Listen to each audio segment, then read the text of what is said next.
International এয়ারপোর্টগুলোর মধ্যে গেলেই আমি সবসময় ব্র্যান্ডের শোরুমগুলো ঘোরাঘুরি করি, কিনি আর না কিনি একটুখানি ঘোরাঘুরি করি। তো একবার থাইল্যান্ড এয়ারপোর্টে গিয়ে গুচির শোরুমে ঢুকেছিলাম। তো ব্যাগ দেখছি আর দেখছি, যেই ব্যাগটা সবচেয়ে বেশি পছন্দ হলো সেই ব্যাগটার প্রাইস ছিল $৬,০০০।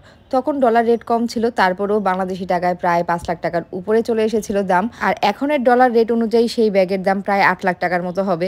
আমার শরীরের কিডনি, বাল্ব, চোখ এগুলো বিক্রি করেও তো ৮ লাখ টাকা পাওয়া যাবে না।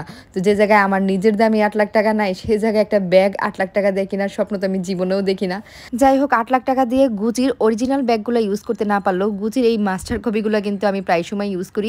এই টাইপের ব্যাগগুলো আমি সেই ইউনিভার্সিটি লাইফ থেকে ইউজ করি, কারণ হচ্ছে এগুলো অনেক টেকসই হয়। ডিজাইন দেখতে তো সেই লক্ষ টাকার ব্যাগের মতোই। আর আমি যদি কোনো কারণে কোনোদিন এই অরিজিনাল ব্যাগ কিনতেও পারি, আমার কাঁধে দেখলে মানুষ বুঝেই যাবে এটা কপি। কারণ এই লক্ষ টাকা দিয়ে ব্যাগ আমি জীবনে কিনবো না, সেটা আমার চেহারা দেখেই বোঝা যায়। যাই হোক, লক্ষ টাকার ব্যাগে মানুষ যা রাখবে, আমি তো আমার এই নর্মাল ব্যাগেও তাই রাখবো। স্ট্যান্ডার্ড সাইজের একটা ব্যাগ, আর ব্যাগের সাথে যে একটা লং বেল্ট দেওয়া হয়েছে, এটা হচ্ছে এইরকম চওড়া টাইপের একটা বেল্ট, যেটা কিনা কাঁধে রাখতে খুব সুবিধা হয়। মানে বিশেষ করে ইউনিভার্সিটি গোয়িং মেয়েরা এবং কি বাচ্চার মায়েরা যারা বাচ্চাদের টুকটাক জিনিসপত্র রাখতে চান, তাদের জন্য কিন্তু এই ব্যাগটা খুবই পারফেক্ট। আমি মেনলি এই সাইজের আর এই ডিজাইনের ব্যাগগুলো ইউজ করতে খুব পছন্দ করি। এটার ভিতরে কিন্তু অনেকটা মকমল কাপড়ের মতো দেওয়া আছে। ব্যাগটার আউটলুকটা যেমন সুন্দর, ভিতরেও জিনিসপত্র রাখার অনেক জায়গা। আর এই ব্যাগটা আপনারা পেয়ে যাবেন উজমাস ডেকোর এই পেজে।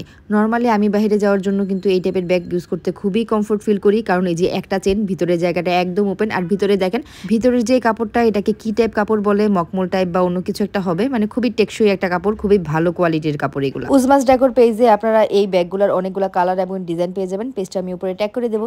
তো আজকের ব্লগ এখানে শেষ করে দিচ্ছি। সবাই ভালো থাকবেন, সুস্থ থাকবেন। আল্লাহ হাফেজ।